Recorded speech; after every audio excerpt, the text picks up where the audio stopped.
And I've also noticed on that story, spirituality seems to be a very important thing to you. How did that come to be? Wow, I feel like we're touching so many subjects of my life and Yeah, such it is. This is what podcasting is about. well, I actually, when I was young, as I told you, I was looking into self-development, how to get self-confident, da da da. And I was following this guy. His name is Ralph Smart. He has a big channel on YouTube named Infinite Waters, and he was speaking about, first of all, spirituality, but mainly the law of attraction and manifestation, and how your thoughts, beliefs, and emotions actually manipulate and create your outer reality. So it's this theory, or you can, some of them, they don't call it a theory, it's a law that your energy is frequency in vibration, and whatever you think or feel, it's what will be reflected to you. So then I stumbled upon, like, I did my research. I was very like, yes, like this is what I believe in. This resonates with me. And I got a book named The Secrets. Has a lot of hate, but I love it. I think it's very like easy to read and straight to the point, and basically it teaches you how to use your thoughts and your emotions into what you want. And they said when you're starting out with manifesting, choose something very small that your brain can believe it. Like, yeah, maybe I cannot get $1 million from the sky, but what about one? You know, what if I can manifest $1 or whatever? So I literally did that. I was like, okay, you know what? I'm gonna try it out. I wrote all the things that I want, da da da, and then I chose what I'm using as my proof of, okay, manifestation is real, da da da. And I chose to manifest a bill of 20 shekels. That's like $5 to find it in the ground. Um, Long story short, I tried it for a long time and nothing came through because I was very attached to the outcome. Nothing happened. And then I decided to do the whole process again and try it again. And then I did, as the book says, like, ask for what you want, believe it will come, and let it go. Release attachment, know that it's coming, know that it's already yours. It's just a matter of time. So I did it again, and I don't know why. I felt in that meditation that I did, I felt such deep gratitude coming from my heart center. And like I literally felt God, and I felt that it's already mine. And even if it happens or it doesn't happen, like I'm so grateful, right? And after 3 days or so, there was a day I was just doing my usual stuff, looking at YouTube videos, and something just told me go to the beach, like go walk on the beach. I took my sports shoes, I go out of my house, I walk to the beach as I usually like. I didn't do it very often, but when I got to the ocean, I was feeling like this bliss in me. And before I came back, I felt it in my body. I felt something telling me, go to the left, like keep on walking to the left. So I turn to the left and I keep on walking with my headphones on, disconnected from the world, inside my own things. And I just stop. I literally just stop in the middle of this road and I look down and there I see the bill of the 20 shekels, the $5. It's what it's, under a rock, like literally the bill under a rock. And I look at it in such awe, and I'm like pinching myself, like this is not real, like this is not real. And I grab the bill and I look to the sky, and it literally felt like it's true. Like, yes, I made this. You know what I mean? And I just started to bawl in tears. And since that day, the way I look at life, the way I look at myself, the way I choose to carry myself, and after that, all the things that I manifested, that I brought to my reality only with this tool, is unbelievable. Like my life completely changed. So I give all the credit to the creator. I think it's so interesting that you mentioned God in that story. And I think a lot of people like uh, poo-pooing on manifestation and meditation and things like this. And I always find it funny when Christian people do that, right? Because way back when, prayer was considered a form of meditation. It's not really anymore because now meditation is associated with the very Zen Buddhist ums and whatnot.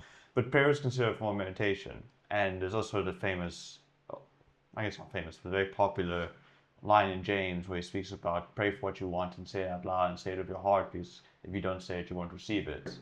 Yes.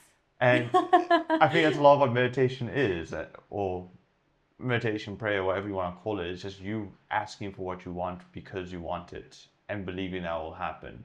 And there's obviously levels to it, because you wanted this, but you still went for that walk. And the quote I heard that I loved was, well, the quote I heard recently that I loved was, "God will steer, but you must row." Mm, And 100%. I love that analogy a lot, because that's obviously talking about a rowboat. In a rowboat, you don't see where you're going. Your eyes are facing away from where you're rowing.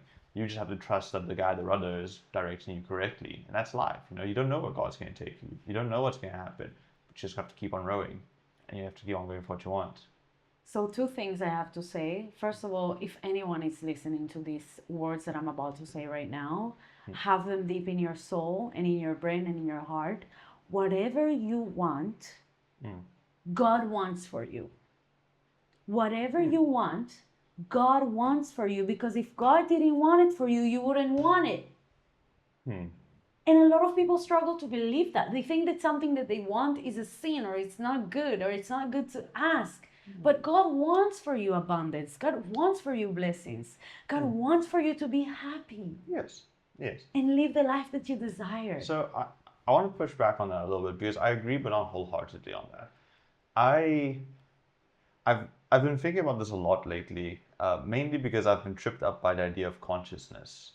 There was a phase last year where, so I would just say I'm Christian, right? And there was a phase last year where I was questioning my faith and whether it is a God and whether any of this is real. And I was trying to look for evidence to, like, is there possibly something else except for the brain in your head telling you what's going on in the world around you? And I found this very interesting debate by these two philosophy students, I guess you could call them that, who are atheist, agnostic, whatever kind of label you want to put on it. And they're discussing how strange consciousness is to define, because it's true. And the exercise they give you is, imagine a triangle in your head. Can you see it? Yeah. It's got the three corners, right? Yeah. Where is that triangle? Where does it exist right now? It In doesn't. another dimension. Who knows, right? Exactly. And people try to think, like, where is the bound between consciousness and the real world starts and ends, Wow. And then there's also debates on, like, how do you define consciousness? And some people go, well, it's your brain firing electrons and releasing chemicals and blah blah, and then you have consciousness. Okay, so if I had a circuit board that I connected a bunch of cables and pipes for the endorphins and whatnot to replicate that scenario, would you say that circuit board has consciousness? You wouldn't, right? And then there's other parts, like, is memory a part of consciousness? Well, if you didn't have memory, would you be able to recognize what's going on around you? Like, if you're falling out of a plane and you have no memory whatsoever, and not just long-term memory, no short-term memory, you wouldn't even realize you're falling, right? You would, because DNA has memory. Well, as I'm saying, like, if you had no memory, you would not recognize you're falling, right? Yeah, yeah. And all these questions kind of lead to, like, what's consciousness then, right? And I don't like doing this because it feels like a big cop-out to call everything that you don't understand God, because that's been something that people have done for a long time and it's been proven to not be true. Yeah. But I do think that your consciousness is your soul. And I think one of the things that points to that is the fact that you have conflict within yourself. I don't know if you have this, but sometimes I'll have thoughts and I'll immediately challenge them. Like, that's not true, or I don't really think that. And there's this conflict between your conscious self, you. yeah, your conscious self and your subconscious self, right? And I think that's your soul versus your mind, right? I believe that everyone has a good soul. I believe your soul comes from God. And what your soul wants is very pure for you. Your soul wants to be loved. Your soul wants to be seen. Your soul wants to be taken care of. And then you have your physical body, which often in the Bible refers to as your flesh, and talks about combating your flesh and denying your flesh. And I think that's your earthly desires or things you want. You want, a lot of money. You want sexual freedom. You want all these things, and maybe aren't the most purest thing. I think the things that your soul wants, yes, God wants us for you too. But I don't think the things that your flesh wants, God wants for you too. I don't think God wants you to be greedy. So God don't want you. Sorry, God doesn't want you to have money. There's a difference between having money and being greedy. I think, Of course. yes. I think the key distinction that someone made that I love is the second you put it above God, that's when it's a bad thing. So if you love money more than God, or money is your God, that's when God doesn't want it for you. Yeah. And that's when God's willing to take it away from you to Yeah. remind you of what is important to you. So I do believe that God wants the good things for you. He wouldn't want you to want things if they weren't meant for you. But I don't think the things that your flesh wants, God wants for you. Because my flesh, or maybe not my flesh, but some people will be like, my flesh wants heroin. You know, I don't think God wants heroin for them.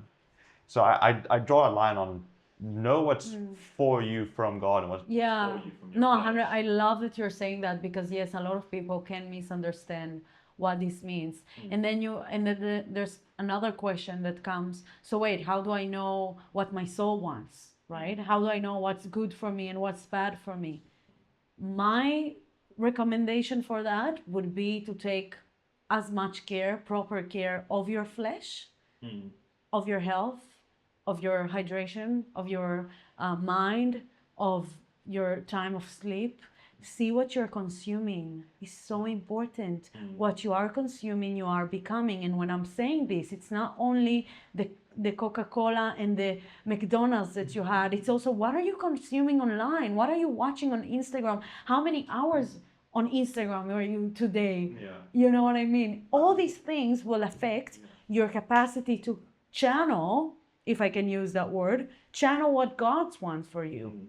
I think another one that you should add to that is what kind of people are you spending time with? Exactly. Hey guys, hope you enjoyed that clip from the interview of Augu. If you want to come onto the podcast, remember all are welcome. Just fill in the form in the description and we'll see if we can have you on. If you want to watch the full podcast, click on the link here.